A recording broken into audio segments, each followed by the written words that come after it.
సాక్షాత్తు చంద్రబాబు నాయుడు గారు కొడుకు, ఆయన సుపుత్రుడు లోకేష్ విద్యాశాఖ మంత్రిగా ఉంటూ ఇద్దరు కలిసి ఇంతటి దారుణంగా చేశారు అన్న విషయాలు ఆంధ్ర రాష్ట్రంలో చోటు చేసుకున్నాయి.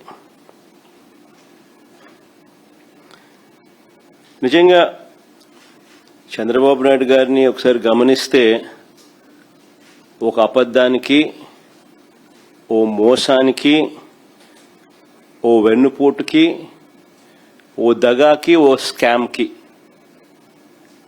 వీటికి చొక్కా ప్యాంటు గన తగిలిస్తే కనిపించేది చంద్రబాబే. చంద్రబాబు నాయుడు గారి రాజకీయ జీవితం చూసినా,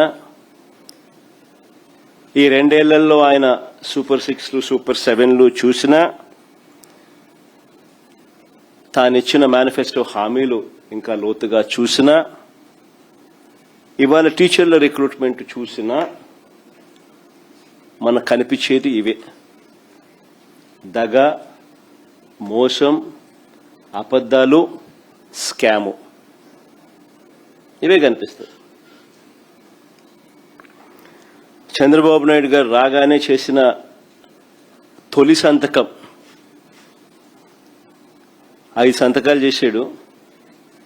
తొలి సంతకాలు అంటూ దానికి నానా హంగామా ఆర్భాటం కూడా చేశాడు.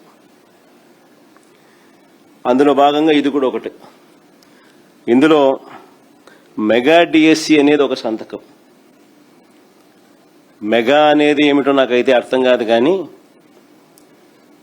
ఎందుకంటే ఇందులో 6100 ఉద్యోగాలు మేమిచ్చిన నోటిఫికేషన్, ఆయన ఇచ్చిన చరిత్ర కాదు, మేమిచ్చిన నోటిఫికేషన్.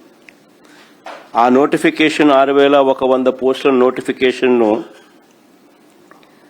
చంద్రబాబు నాయుడు గారు వాటిని భర్తీ చేయకుండా రద్దు చేసి రిక్రూట్మెంట్ ఆలస్యం చేశాడు. ఆలస్యం చేసి ఈ 6100 పోస్టులు ఏవైతే మేము ఇచ్చినామో, మా హయాంలో నోటిఫికేషన్ ఇచ్చిన పోస్టులు ఉన్నాయో, వాటిని మళ్ళీ తిరిగి తీసుకొస్తూ మొత్తంగా కలిపి ఒక 16,000 పోస్టులకు ఆయన నోటిఫికేషన్ ఇచ్చాడు.